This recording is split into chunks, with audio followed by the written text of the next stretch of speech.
Hello students, welcome back to Hindi mirror channel. सभी students का Hindi mirror पर फिर से स्वागत है। अभी जो कंटेंट लेकर आए हैं, जो स्टूडेंट्स उत्तराखंड के हैं, आजकल उनके एग्ज़ाम चल रहे हैं और मॉर्निंग में हमने आपके लिए BY अपलोड किया था, तो इसमें आपको बता देते हैं कि बाय बुक तो हमने आपको बता दिए हैं कौन कौन से चैप्टर आपके आने वाले हैं और कौन कौन से चैप्टर आपके लिए बहुत ज़्यादा इम्पोर्टेंट हैं। लेकिन काफ़ी स्टूडेंट्स की क्वेरीज आ रही थी कि मैम प्रीवियस क्वेश्चन पेपर भी अपलोड कर दीजिए, तो हमने ये 4 सेट आपके इकट्ठे किए हैं, यानी कि 4 पेपर आपके इकट्ठे किए हैं। 2 पेपर एक वीडियो में और 2 पेपर एक वीडियो में मिलेंगे और यहाँ पर आप देखेंगे जो क्वेश्चंस मैंने आपको बुक में बताए थे कि ये टॉपिक आपके लिए इम्पोर्टेंट बनने वाले हैं, तो यही आपके पेपर में क्वेश्चंस भी बन रहे हैं। जो मैंने थोड़ा पेपर को गो थ्रू किया तो मैंने देखा कि कुछ क्वेश्चंस बिल्कुल जुके तो पूछे जा रहे हैं आपके सिलेबस से। अब बात करते हैं पेपर की, योग परिचय BY 101। अब ये जो पेपर है वैसे जो है BA का तो नहीं है, लेकिन अब आपके BA में ये वाला पेपर लग चुका है।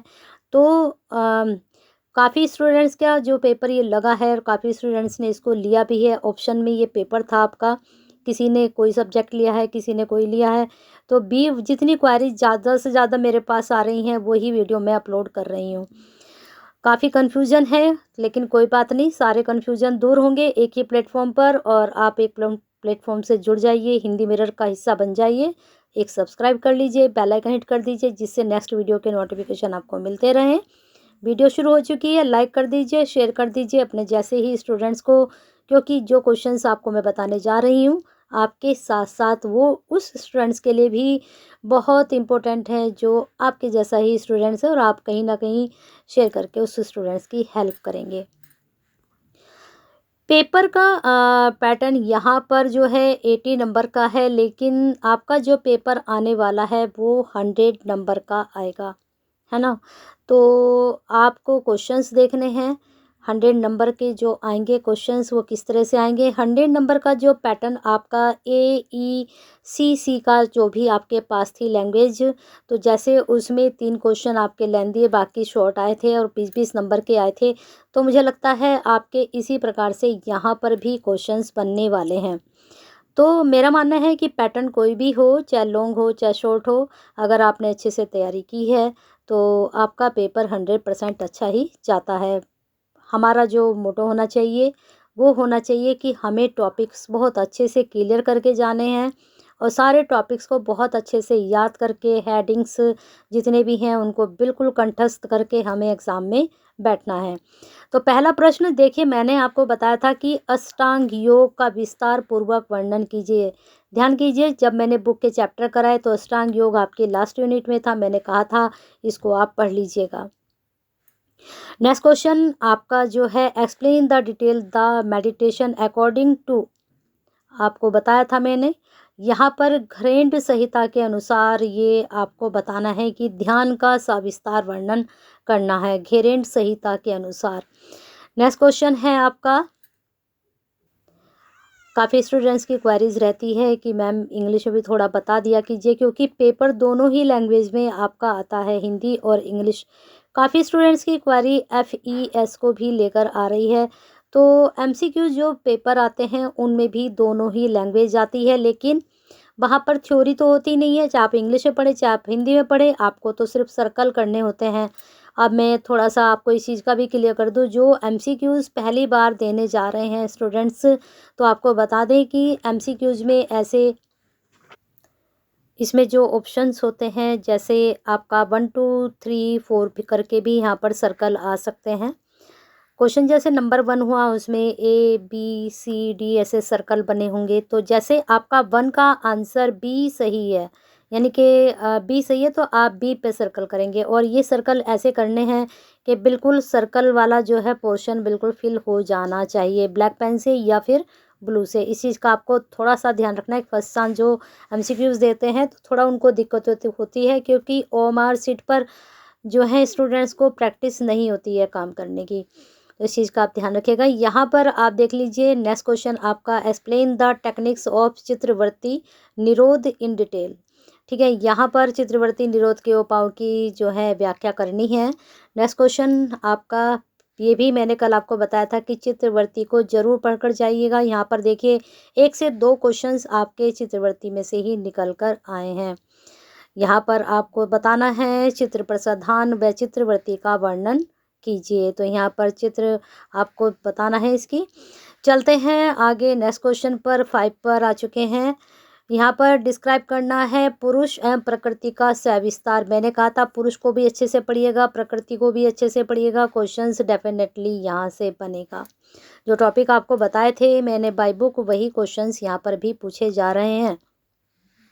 अब देखिए योग का अर्थ व परिभाषा, यहाँ पर शॉर्ट में पूछ लिया गया, लेकिन ज़्यादातर क्वेश्चन ये आपका लॉन्ग में ही बनता है। फर्स्ट यूनिट से है। श्रीमद् भगवत गीता के अनुसार योग के स्वरूप पूछे गए हैं। मैंने कहा था कि श्रीमद् भगवत गीता आपके लिए इम्पोर्टेंट है। 2 टॉपिक और बताए थे कि उनके अनुसार आपको योग के स्वरूप जरूर करके जाइएगा। नेक्स्ट क्वेश्चन देखिए, स्वामी विवेकानंद का जीवन परिचय भी कहा था मैंने कि कर लीजिए। ये भी प्रश्न आपके एग्जाम में पूछा गया था। नेक्स्ट क्वेश्चन फिर आपका योग दर्शन के अनुसार ईश्वर का स्वरूप। अब देखिए खाली ईश्वर का स्वरूप यहाँ पर पूछा गया है। 3 प्रकार के वहाँ स्वरूप बताए गए हैं। तीनों प्रकार के स्वरूप अच्छे से पढ़ के जाइएगा। ठीक है, चलते हैं आगे। महर्षि पतंजलि के अनुसार प्राणायाम का वर्णन कीजिए। पंचकलेश का सविस्तार वर्णन कीजिए। सारे क्वेश्चंस वही आ रहे हैं जो मैंने भी पेपर बाद में ही देखा। मैंने आपको पहले बाय बुक ही पढ़ाया है, बाद में क्वेश्चन पेपर कलेक्ट किए, उसके बाद क्वेश्चन पेपर लेकर आ रही हूँ आपके। मैं पहले ऐसे ही करती हूँ, मुझे खुद भी नहीं पता हुआ कि पेपर में क्या पूछा गया है पिछले पेपर में। नहीं, आपकी भी एनईपी के अकॉर्डिंग है और मेरा भी एक्सपीरियंस जो है इन सब्जेक्ट का पहला ही है, तो फिर भी काफ़ी अच्छा कंटेंट आप तक पहुंच रहा है। पेपर में देख रही हूँ कि जो हिंदी मिरर की तरफ से आपको हेल्प हो रही है वो आपके लिए बहुत ही ज़्यादा हेल्पफुल है। तो उसके लिए लाइक बनता है, कर दीजिए, और शेयर भी फटाफट कर दीजिए।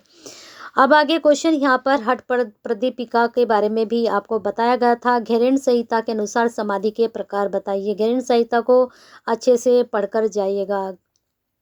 ठीक है, तो एक क्वेश्चन पेपर आपका ये हो चुका। चलिए दूसरा आपके साथ हम डिस्कस कर लेते हैं अब। चलिए दूसरा पेपर है आपका BY 101 इंट्रोडक्शन ऑफ योगा, योग परिचय, BA योगा। तो चलिए क्वेश्चंस हमने देखने हैं कौन से क्वेश्चन यहाँ पर पूछे जा रहे हैं। पहला क्वेश्चन, योग का अर्थ सहित परिभाषित कीजिए। योग की ऐतिहासिक पृष्ठभूमि का वर्णन कीजिए। देखिए आपका वहाँ पर शॉर्ट पूछा गया था और यहाँ पर ये लॉन्ग बन चुका है, और मैंने कहा था ऐतिहासिक पृष्ठभूमि, ये भी पढ़ लीजिएगा। नेक्स्ट क्वेश्चन है आपका, स्वामी कुवलानंद जी की जीवनी का वर्णन कीजिए तथा योग के क्षेत्र में उनके योगदान का उल्लेख कीजिए। हाँ, ये वाली जीवनी नहीं बताई थी, फिर भी देख लीजिएगा, एग्जाम में पूछी गई है। अब ये तो ज़रूर अच्छे से पढ़ के जाइएगा, ये हर एक पेपर में पूछा जा रहा है। घेरण संहिता पर विस्तार से प्रकाश डालिए, वहाँ पर भी पिछले पेपर में भी आपके इसके 2 क्वेश्चन बने हैं। ये वाला टॉपिक ज़रूर पढ़कर जाइएगा, और योग वाला ये वाला टॉपिक ज़रूर पढ़कर जाइएगा। नेक्स्ट क्वेश्चन आपका, हठ प्रदीपिका भी जरूर पढ़कर जाइएगा। देखिए पिछले पेपर में ही पूछा गया, यहाँ भी पूछा गया, और बाय बुक में भी मैंने आपको बिल्कुल कंफर्म किया था कि ये भी आपको टॉपिक पढ़ना है। में वर्णित साधक व बाधक दोनों बताए थे। साधक तत्व भी और बाधक तत्व भी, दोनों कहे थे कि दोनों तत्व आपको पढ़ने हैं। और दैनिक जीवन में योग की महत्ता, ये तो मुझे लगता है याद करने की ज़रूरत नहीं है। इस तरह के क्वेश्चंस तो खुद से भी आप अटेम्प्ट कर सकते हैं। नेक्स्ट क्वेश्चन है, योग सूत्र के अनुसार प्रकृति पुरुष का वर्णन। देखिए दोबारा से इसको पूछ लिया गया है, 100% इसकी तैयारी करके जाइएगा। ज्ञान योग, अब इसमें मैंने ज्ञान योग कर्म योग दोनों आपको बताए थे, इसको अच्छे से पढ़कर जाइएगा। चित्त की भूमिया अवस्थाओं का वर्णन कीजिए। चित्तवर्ती भी बिल्कुल अच्छे से पढ़कर जाइएगा। ध्यान पर एक लघु निबंध लिखिए। मुझे लगता है ध्यान को ज़्यादा पढ़ने की आपको ज़रूरत नहीं है, इसको आप खुद से भी शॉर्ट क्वेश्चन में निकाल सकते हो। नेक्स्ट क्वेश्चन आपका, योग सूत्र के अनुसार प्राणायाम का वर्णन कीजिए। प्राणायाम देखिए पिछले पेपर में भी पूछा गया था, लेकिन वहाँ किसी के अनुसार पूछा गया था, यहाँ पर योग सूत्र के अनुसार पूछा गया है। अब देखिए कर्म योग पर एक लघु टिप्पणी लिखिए। देखिए कर्म योग भी पूछ लिया गया आपसे, और ज्ञान योग भी पूछ लिया गया, दोनों योग एक साथ यहाँ पर पूछे गए हैं।